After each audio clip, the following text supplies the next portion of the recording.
Assalamualaikum warahmatullahi wabarakatuh. Halo semua, perkenalkan nama saya Neni Ratnasari dari Program Studi Magister Pendidikan Matematika UIN Maulana Malik Ibrahim Malang.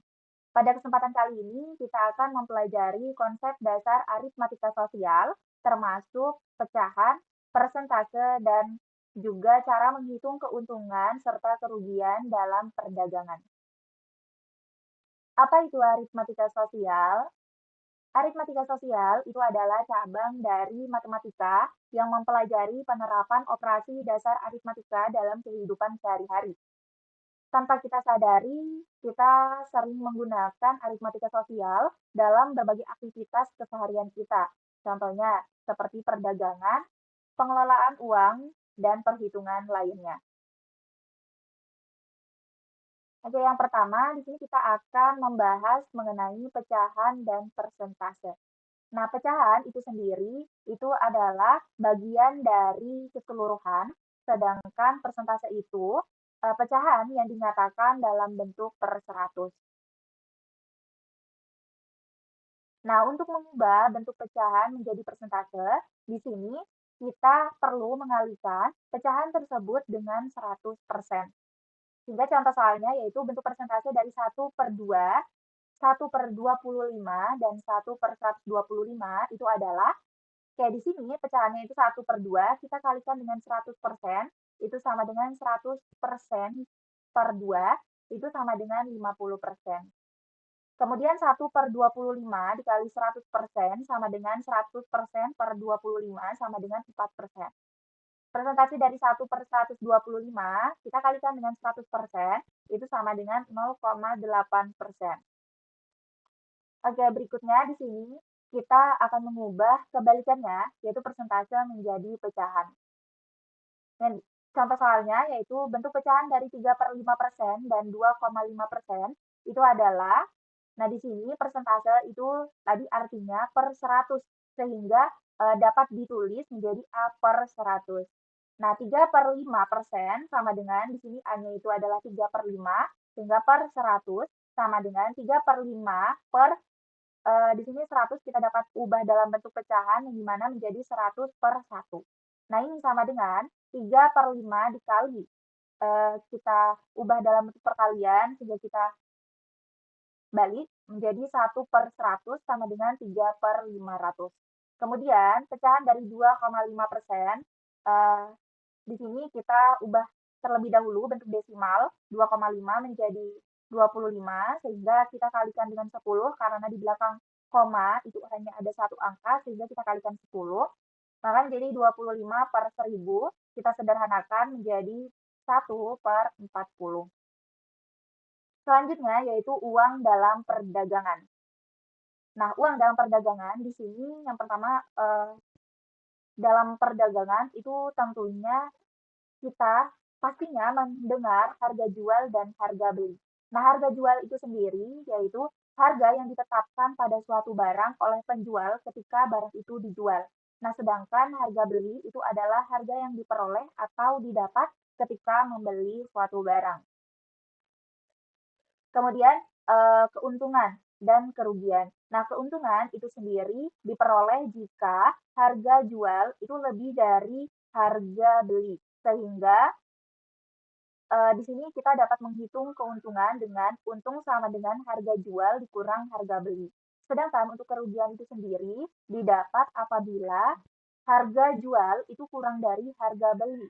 Maka kita dapat menghitung kerugian itu dengan harga beli dikurangi dengan harga jual. Mari kita lihat contoh soal yang pertama. Seorang pedagang sayur membeli 5 kg kubis dengan harga 20.000 dan menjual kembali di pasar dengan harga 5.000 per kilogramnya. Nah, apakah di sini yang ditanyakan apakah pedagang sayur tersebut mendapatkan keuntungan atau kerugian? Nah, tentukan besar keuntungan atau kerugian pedagang sayur tersebut.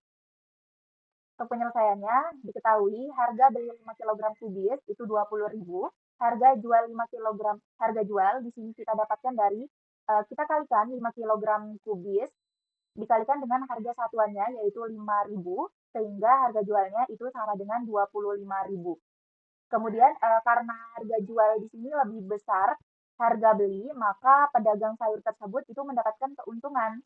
Sehingga keuntungan sama dengan harga jual dikurangin harga beli, jadinya 25.000 dikurangi 20.000 itu sama dengan 5.000. Sehingga pedagang sayur tersebut itu memperoleh keuntungan sebesar Rp5.000. Nah, untuk rumus untung ruginya, harga jual dikurangi harga beli. Untuk contoh soal kedua, di sini Pak Asep membeli 10 kilogram melon dengan harga keseluruhan itu Rp160.000. Kemudian 4 kilogram melon dijual dengan harga 17.000 per kilogram, sedangkan untuk 5 kilogramnya itu dijual dengan harga Rp6.500.000 dan sisanya itu busuk. Apakah Pak Asep memperoleh keuntungan atau kerugian? Tentukan besar keuntungan atau kerugian Pak Asep.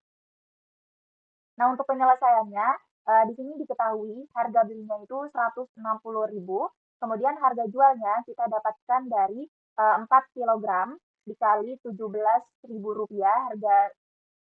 harga yang dijual, kemudian ditambah 5 kilogram dikali Rp6.500.000, sehingga didapatkan hasil harga jualnya yaitu Rp100.500.000. Nah, karena harga jual ini kurang dari harga beli, maka Pak Asep mendapatkan kerugian, sehingga kerugian yang diperoleh oleh Pak Asep yaitu Rp160.000 dikurang Rp100.500 itu sama dengan Rp59.500. Oke, yang berikutnya, contoh soal ketiga. Seorang petani cabai akan memperoleh 7 kilogram cabai. Nah, hasil panennya seharga Rp56.000 per kilogramnya. Jika biaya untuk perawatan tanaman cabai itu Rp481.000, tentukan persentase keuntungan atau kerugiannya. Nah, untuk penyelesaiannya itu diketahui harga belinya itu 481. Kemudian untuk harga jualnya itu 7 kilogram, kita kalikan dengan Rp56.000, itu sama dengan Rp392.000. Sehingga petani cabai tersebut itu mengalami kerugian karena harga jualnya itu kurang dari harga beli, sehingga kerugiannya itu sebesar Rp89.000. Nah, untuk menentukan persentase keuntungan atau kerugiannya, karena di sini Pak petani mengalami kerugian, sehingga persentase kerugiannya itu sebesar 89.000 dibagi harga belinya 481, kemudian kita kalikan dengan 100%, itu sama dengan 18,5%. Jadi kerugian yang dialami petani cabai itu adalah 18,5%. Nah, untuk menghitung persentase kerugian, di sini kita dapat menggunakan rumus yaitu rugi per harga beli dikali 100%. Jadi, kita mencari kerugiannya terlebih dahulu, kemudian dibagi dengan harga beli, baru dikalikan dengan 100%. Begitu juga dengan persentase keuntungannya, yaitu keuntungan dibagi dengan harga beli, kemudian baru dikalikan dengan 100%. Oke, terima kasih telah menonton video pembelajaran ini. Semoga materi yang disampaikan dapat bermanfaat dan menambah pemahaman teman-teman semua tentang aritmatika sosial. See you next time. Wassalamualaikum warahmatullahi wabarakatuh.